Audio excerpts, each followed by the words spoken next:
Right, so let's read it. We were talking about the acute kidney injury, right? First of all, हमारे पास क्या है कि pre-renal azotemia, right? या pre-renal acute kidney injury, उसके बाद है intrinsic renal failure, right?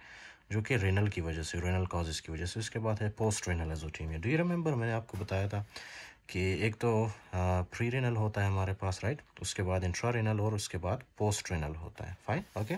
I discussed with you in very detail. सबसे पहले देखते हैं कि प्री रेनल एजोटीमिया कैसे होता है. Do you know there are some conditions of hypovolaemia which I discussed with you, right? Hypovolaemia के केस में क्या होता है? हाइपोवोलीमिया के केस में आपके बॉडी के अंदर अगर नॉर्मली 5.5 लीटर फ्लूइड है, राइट? वो क्या होता है कि वो फॉर एग्जांपल 4 लीटर हो जाता है, 3 लीटर हो जाता है, राइट? तो इस कंडीशन को हम क्या कहते हैं? हाइपोवोलीमिया. जब वॉल्यूम आपके सर्कुलेशन के अंदर कम हो, राइट? अब जब वॉल्यूम कम होगा तो जाहिर सी बात है हार्ट को जो है ब्लड कम जाएगा, राइट? जब हार्ट को ब्लड कम जाएगा तो हार्ट क्या होगा? हार्ट का कार्डियक आउटपुट भी डिक्रीज होगा इसी तरह से, okay? Which will lead to reduce effective circulating volume, right? Okay. किस वजह से होता है? मोस्टली हार्ट फेलियर है या तो फिर लिवर फेलियर की वजह से होता है, okay? I discussed with you these were the causes. अच्छा जी, ये मैंने आपको बताया था ना, या तो फिर इसमें जो है इस तरह से हार्ट फेलियर होता है, ओके, राइट?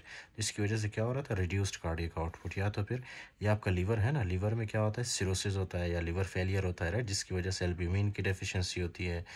और यहाँ पे ये क्या रिलीज करता है liver? Nitric oxide, prostaglandins, okay. Splanchnic vasodilation होती है जिसकी वजह से सारा ब्लड जो है लीवर की तरफ आता है, ओके, पोर्टल सर्कुलेशन में.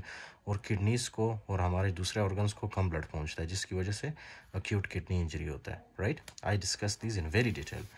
अच्छा जी, उसके बाद ये देख लिया आप पैथोफिजियोलॉजी में क्या होता है? Reduced renal blood flow which will lead to reduced glomerular filtration rate, okay.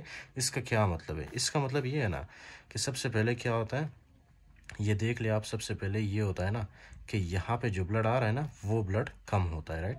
Reduced renal blood flow, जिसको इसको क्या कहते हैं? जब किडनी में ब्लड कम पहुँचे उस कंडीशन को हम कहते हैं reduced, okay, renal blood flow, right? तो जाहिर सी बात है जब रेनल ब्लड फ्लो कम होगा, किडनीज या मतलब नेफ्रॉन की तरफ ब्लड कम आएगा तो यहाँ से फिल्ट्रेशन भी कम होगी ना, राइट? उसी कंडीशन को हम क्या कहेंगे? Reduced glomerular filtration rate, right? जब फिल्ट्रेशन कम होगी, राइट, स्पीड कम होगा, राइट, फिल्ट्रेशन का, तो क्या होगा? यहाँ पे जितना भी फॉर एग्जांपल सोडियम वगैरह होगा वो सारा सोडियम यहाँ से रीएब्जॉर्ब होगा, okay, fine. This is the normal mechanism, okay. यहाँ पे क्या होगा? जब रेनल ब्लड फ्लो कम होती है, ग्लोमेरुलर फिल्ट्रेशन कम होता है, तो यहाँ से जो है reabsorption of sodium and water ज़्यादा हो जाता है, right, including the urea. Fine, okay. These conditions we will see in the pathophysiology. अच्छा जी, तो ये इसका पैथोफिजियोलॉजी. उसके बाद है हमारे पास intrinsic renal failure, right? Intrinsic renal failure वो किस वजह से होता है? ट्यूब्यूल्स एंड इंटरस्टिशियम इसमें डैमेज होते हैं, ओके, फाइन. कैसे होते हैं? First of all, there is a condition by the name of acute tubular necrosis, and there are two types of acute tubular necrosis. Okay, first is ischemia, the next one is nephrotoxins, right? I will discuss these in the lectures. Okay, इसको मैंने already बहुत detail में explain मैं कर चुका हूँ, okay, but still I will make a separate video on this, okay, acute tubular necrosis. Okay, so first of all, see कि acute tubular necrosis होता क्या है, okay? This is the acute tubular necrosis, most common cause of acute kidney injury. ये सबसे most common cause जो है ना acute kidney injury का, वो कौन सा है? Acute tubular necrosis, okay? You have to remember this. In hospitalized patients, अच्छा जी, तो हॉस्पिटलाइज्ड पेशेंट्स में होता है ये spontaneously resolves in many cases, खुद ब खुद ठीक हो जाता है, राइट? लेकिन कैन बी फैटल, राइट? कभी कभी ये फैटल भी होता है, मतलब ठीक नहीं होता है, स्पेशली ड्यूरिंग इनिशियल ओलिग्यूरिक फेज. आपको पता है इसके कुछ फेजेस होते हैं, जैसे कि first phase, second phase, third phase, right? Just don't worry about the phases, I will teach you them in detail, okay? आपने सिर्फ इतना याद रखना है कि इसमें क्या होता है, इसमें जो है एक्यूट किडनी इंजरी होता है, ओके, एक्यूट ट्यूबुलर नेक्रोसिस में. और किस वजह से होता है उसके पीछे दो रीजंस, एक है इस्कीमिया हमारे पास, ओके, दूसरा है नेफ्रोटॉक्सिसिटी, ओके. इस्कीमिया क्यों होता है? Listen very carefully. इस्कीमिया जाहिर सी बात है जब किडनी में रेनल ब्लड फ्लो कम होगा, किडनी को ब्लड कम पहुंचेगा, right? Secondary to reduce renal blood flow, तो क्या होगा? Pre renal azotaemia, okay. Example pre renal azotaemia में क्या होता है? किडनीज को ब्लड कम पहुंचता है, ओके. जब किडनीज को ब्लड कम पहुंचेगा तो क्या होगा? Results in death of the tubular cells that may slough off into tubular lumen.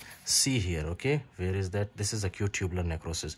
इसमें क्या है कि किडनी को कम ब्लड पहुंच रहा है. किडनी जब किडनी के अंदर कम ब्लड आता है ना, तो उसकी वजह से क्या होगा, ये जो सेल्स है ना प्रॉक्सिमल कॉन्वोल्यूटेड ट्यूब्यूल के सेल्स, ओके, इनको ब्लड कम पहुंचता है, राइट, क्योंकि पेरीट्यूबुलर कैपिलरीज होती है जो इनको सप्लाई करता है ऑक्सीजन वगैरह, राइट।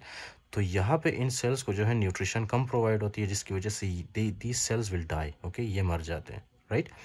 अब जब ये लोग ये मतलब सेल्स जब डिस्ट्रॉय होने के बाद ये जो सेल्स हैं ना दे विल स्लव ऑफ, इसका मतलब है कि ये जो सेल है इनकी ब्रेकडाउन होती है और वो इसके ब्रेकडाउन के पार्टिकल्स इस तरह से ल्यूमन में आ जाते हैं, फाइन। अब ल्यूमन में आने के बाद फिर ये क्या होता है कि यूरिन के थ्रू इस तरह से निकल जाते हैं हमारे यूरिन से, मतलब हमारी किडनी से, राइट। और जब हम बाहर ये आता है, राइट, हम जब इसको देखते हैं तो ये किस तरह से नज़र आता है हमें, muddy brown cast, okay, muddy brown cast appearance होती है उसकी, फाइन, ओके, इस तरह से हमें नज़र आता है। कैन यू सी हियर की फाइंडिंग क्या है इसका, ग्रेनुलर कास्ट्स। ग्रेनुलर कास्ट्स कैसे दिखता है हमें, मडी ब्राउन इन अपीयरेंस, ओके। तो यूरिन के अंदर जब हम देखते हैं इस तरह से हमें मडी ब्राउन एक मैस नज़र आती है, फाइन, ओके, कास्ट्स, राइट। तो ये तो हो गया इस्कीमिक काज, ओके, यानी कि किडनी के अंदर ब्लड कम पहुंच रहा है इस वजह से। इसमें कौन सा अफेक्टेड होता है मोस्टली, एक तो है आपका proximal tubule and thick ascending limb are highly susceptible to injury, right. So this is your proximal tubule, okay, proximal convoluted tubule. उसके अलावा है ये वाला एरिया जो आपको नज़र आ रहा है, राइट, ये वाला एरिया, इसको हम क्या कहते हैं, thick ascending loop of Henle, okay, fine.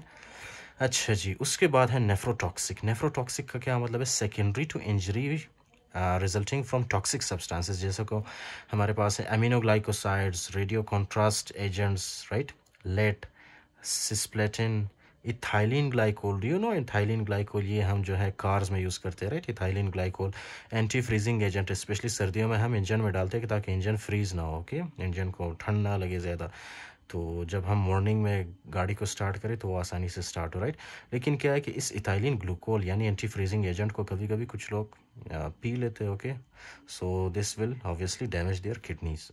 The next is myoglobinuria. Myoglobinuria आपको पता तो है, रेब्डोमाइलोसिस में क्या होता है, मसल्स की ब्रेकडाउन होती है, फाइन, जिसकी वजह से एक वेस्ट निकलता है वहाँ से जिसको क्या कहते हैं, myoglobin, okay.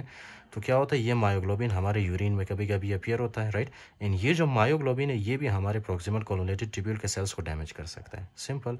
I explain their mechanisms, okay, in very detail, right, ये मैंने एक्सप्लेन किया है। मायोग्लोबिन ये क्या करता है, मसल्स से निकलता है, राइट, और ये हमारे जो है ना हमारे पास जो सेल्स हैं, ये जो सेल्स है प्रॉक्सिमल कॉन्वोल्यूटेड ट्यूब्यूल के, इनको डैमेज करता है, राइट।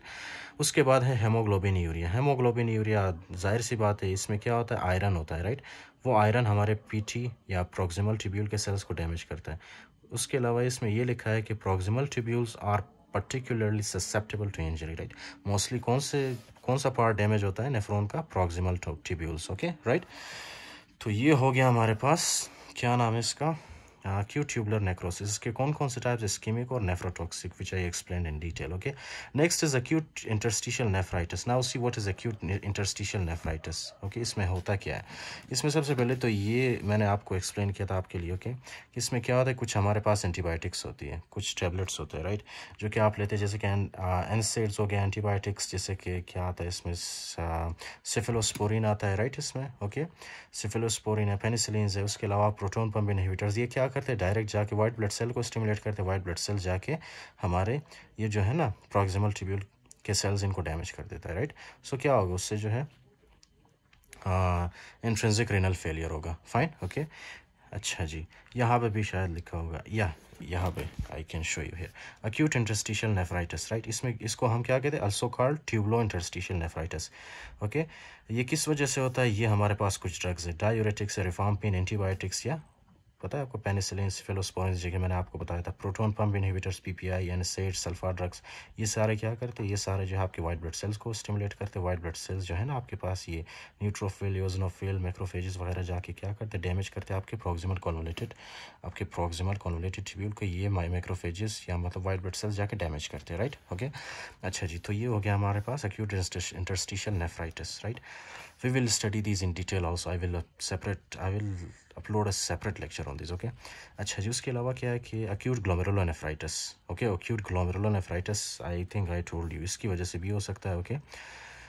वास्कुलर काजेस क्या है इसके, वेस्कुलाइटिस है हमारे पास, right, vasculitis, hypertensive emergency and thrombotic, क्या है ये, thrombotic thrombocytopenic purpura, okay, thrombotic thrombocytopenic purpura है। उसके अलावा हेमोलिटिक यूरेमिक सिंड्रोम, राइट। ये मैं हेमाटोलॉजी में इसके ऊपर मैंने लेक्चर बनाया है। इसमें क्या होता है कि आपके पास जो है ना, आपकी बॉडी में इस तरह से माइक्रोथ्रोम्बाई बनते हैं, राइट। माइक्रोथ्रोम्बाई बनने की वजह से आपके प्लेटलेट्स सारे यूज़ होते हैं, फाइन। जब प्लेटलेट्स नहीं होंगे बॉडी के अंदर तो ब्लीडिंग टेंडेंसी ज़्यादा होगी, तो क्या होता है उससे ब्लीडिंग होता है, राइट, आपके जीआईटी से, राइट। जीआईटी से जब ब्लीडिंग होगा obviously that will lead to anaemia, okay.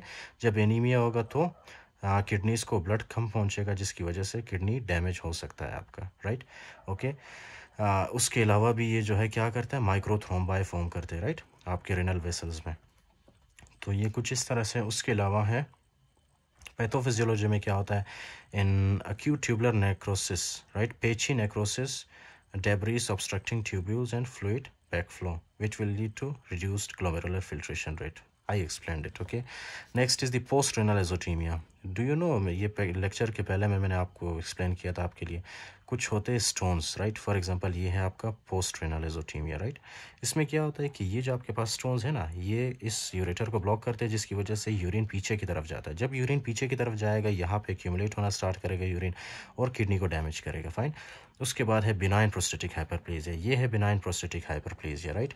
ये क्या है, कभी कभी बिनाइन प्रोस्टेटिक हाइपरप्लेजिया होता है, और ये जो है हमारा प्रोस्टेट ग्लैंड कंप्रेस करता है इसको, राइट, हमारे यूरेथ्रा को। So that will lead to post renal azotaemia. Next है नियोप्लाज्म्स। नियोप्लाज्म्स मैंने आपको बताया था कुछ ट्यूमर्स होते हैं जो कि यूरेटर को ब्लॉक करते हैं।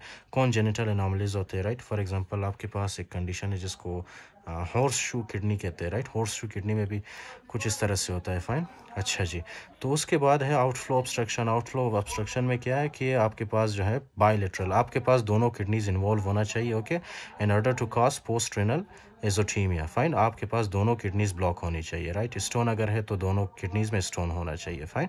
सो उसके बाद ही आपको अक्यूट किडनी इंजरी हो सकता है, राइट, ओके। लेकिन अगर आपके पास है ही एक किडनी, राइट, कुछ लोगों के पास होता है ना, सिर्फ एक किडनी होता है, दूसरा किडनी वो लोग डोनेट करते हैं, राइट। तो अगर आपका एक किडनी में फॉर एग्जांपल स्टोन वगैरह है, राइट, तो इससे भी आपको अक्यूट किडनी इंजरी हो सकता है, फाइन। लेकिन नॉर्मल लोगों में दोनों किडनीज जो है डैमेज होनी चाहिए, उसके बाद ही अक्यूट किडनी इंजरी हो सकता है, फाइन।